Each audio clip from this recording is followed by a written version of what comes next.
Hello students, welcome to my channel I Smile Academy. Today we will be doing atoms and nuclei part 4. The first question, which one of these is non-divisible? Nucleus, photon, proton, atom. Now as we know, nucleus it is divisible. Okay, nucleus contains protons and neutrons. Now next is photon. Photon it is not divisible. We cannot divide photon. Okay, photon cannot be divided. Then proton it can be divided into quarks. An atom it is also divisible, so only option left is photon, so photon is non-divisible. Next question number 2, in Bohr's model of hydrogen atom, let P represent the potential energy, T the total energy. So in going to higher level, P decreases, T increases, so we need to find whether the potential energy decreases, increases, or total energy increases or decreases. Now we know the expression for potential energy. We can write this P, potential energy is given by, this is the expression for potential energy, it is minus K E square upon R, and total energy is given by TE is equal to K, it is almost similar but half of that. Okay, so as we go to higher level, R will increase. Okay, as we go from, see this is, as we go to higher level, this is the first level, the second level, as we go to higher level, R will increase. So as R increases, okay, in both the cases, as R increases, TE as well as P both will increase, because this is negative sign. Okay, so because of the negative sign, as R increases, both PE, potential energy, and total energy both will increase. So the correct answer is B in this case. Next we come to question number 3. Hydrogen atoms are excited from ground state of the principal to the principal quantum number 4. Then the number of spectral lines observed will be. So we are given n is equal to 4 in this case. Okay. Now number of spectral lines, we have a formula of finding the number of spectral lines given the value of n. Okay. So number of spectral lines obtained for a particular excited state is given by n into n minus 1 upon 2. So here n is actually 4, so n minus 1 is 3 divided by 2. So 4 3s are 12 divided by 2 is 6.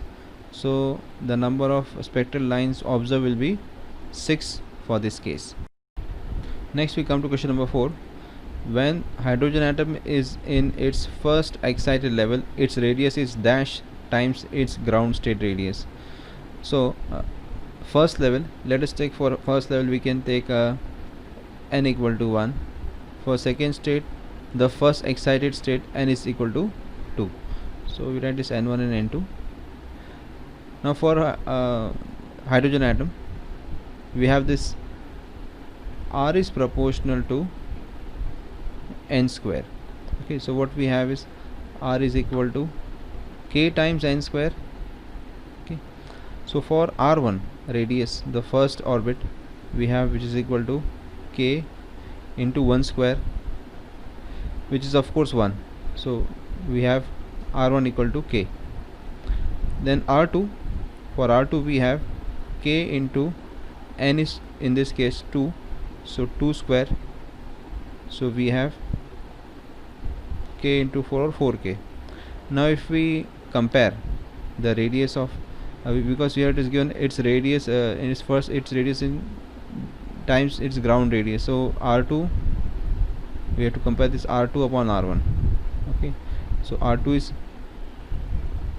4K, R1 is K, so this K gets cancelled out, so R2 is 4 times R1. Okay, this R1 goes up, so in this case the answer is 4 times. Okay, next question, number of spectral lines in hydrogen atom is 3, 6, 15 or infinite. Now see, this is the ground state of hydrogen atom. Okay, this is n equal to 1. Okay, then we also have n equal to 2, we can have n equal to 3. So there are, we don't know how many number of levels are available, so this number of levels are we can say there are infinite number of levels. Okay, so if the number of levels are infinite, it is natural that number of spectral lines are also very large, which is infinity. Okay, so this is the answer. Number of spectral lines are infinite. Theoretically it is infinite. Now we come to question number 6. Which of the following statements are true regarding Bohr's model of hydrogen atom? So we are given 4 statements. We need to find which statements are true. So the first statement, orbiting speed of electron decreases as it shifts to discrete orbits away from the nucleus. Okay, so what does it say? That as we move away from the nucleus, the speed decreases. Okay, now what we have, we will just verify each and every statement for. Okay, first we verify the first statement. So for our case, v, speed is proportional to z upon n. Okay, now it is talking about hydrogen atom. Okay, so z is 1. So what we observe is v is proportional to n.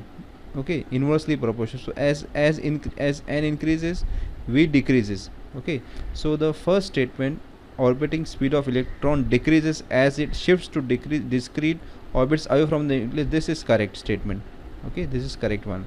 Now we verify the second statement. What the second statement say? Radii of allowed orbits of electron are proportional to the principal quantum number. Okay, so r, as we have seen many times, r is proportional to n square. And what is the second statement? Radii of allowed orbits of electron are proportional to principal quantum number. Actually they are proportional to square of principal quantum number. So this statement is incorrect. Okay, so next we come to the third statement. Frequency with which electrons orbit around the nucleus is in discrete orbits is inversely proportional to the cube of principal quantum number. Okay, now we need to find the relation of frequency with respect to n. So we have this relation, v equal to r omega. Okay, and so what we get, omega is then, omega is v upon r. Okay, but omega is 2 pi f. Okay, omega is 2 pi f. So instead of omega we write 2 pi f is equal to v upon r. So frequency f is equal to v upon 2 pi r. Okay, now here what we see is v is proportional to, okay, if we find the relation, we have already done many times, that v is inversely proportional to n. Okay, so this, okay, now instead of writing the equal to sign, I will just write a proportional sign. Okay, I will just write the proportionality sign. So v is inversely proportional to z upon n actually. Okay, and r is inversely proportional to n square. Okay, so it is n square. I am not writing this 2 pi. So what we get finally is z upon n cube. Okay, this proportionality. So what this given is cube, it is inversely proportional to cube of principal quantum number. This statement is also correct. Okay, now we come to the last statement. We will verify whether this is incorrect or incorrect. Okay, we can say it here. Binding force with which electron is bound to nucleus increases as it shifts to outer orbits. Now if we observe the energy level, okay, this is the first orbit, the energy is minus 13.6. the second one, okay, it is minus 3.4. next it is minus 1.5, and so on. As we go, it just goes on decreasing in the negative sense. Okay, so binding force means what? Now see this, the electron which is in the first shell is bounded by minus 13.6, and then the second shell it is bounded by minus 3. Negative sign shows that it is bounded to the nucleus, negative sign. Okay, so this statement is incorrect. Okay, so binding force with which electron bound to the nucleus, it decreases as it shifts to the outer orbits. Okay, therefore the electrons which are far away from the nucleus, they are easy to be removed. They are more easier to be removed as compared which are in the inner shells. So here first and third statements are correct. So the answer is A. Okay, in this case the answer is A. Next question number 7. Energy of electron in the orbit of hydrogen atom. Positive, negative, 0, nothing can be said. So as long as the electron is bounded to the nucleus, its energy is always negative. We have seen in many problems that the energy of the electron in the first shell, it is minus 13.6 electron volt. Okay, and as we go up, we have minus 3.4 and so on. Okay, so as long as the electron is bounded to the nucleus, it is inside the atom, the energy is always negative. Okay, so question number 8. Which of the following is quantized according to Bohr's theory of hydrogen atom? Linear momentum of electron, angular momentum of electron, linear velocity of electron, or angular velocity of electron? So according to Bohr's second postulate, the angular momentum angular momentum is given by nh upon 2 pi. Okay, h upon 2 pi is a constant, and n can have any discrete values like 1, 2, 3 up to any value. Okay, 1, 2, 3, 4, any value up to infinity. Okay, so if we put the value of n equal to 1, so we will get h upon 2 pi. Okay, if we put the value of n equal to 2, we will have 2h upon 2 pi. If we put the value of n is 3, we will have 3h upon 2 pi, and so on. We have different values as we change the value of n.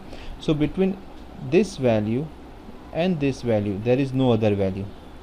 Okay, either it can have this value or this value, and between 2h upon 2 pi and 3h upon 2 pi, there is no other value. Okay, so the values of angular momentum, they are quantized. Okay, so the answer in this case is B. Okay, so next we come to question number 9, the last question of this session. The ground state energy of hydrogen atom is minus 13.6 electron volt. What is the potential energy of the electron in this state? Okay, so remember students, potential energy, okay, potential energy is 2 times the total energy. Okay, and there is one more relation. Okay, kinetic energy is minus times the total energy. By the way, we are interested in finding the potential energy. Okay, so potential energy is 2 times the total energy. Total energy given is minus 13.6. so if we multiply this, we get minus 27.2 electron volt. So this is the answer, minus 27.2 electron volt is the answer which is given here. Okay students, so that's all for today's session. Okay, please revise the problems, do the problems by yourself. Okay, all the best. Thanks for watching.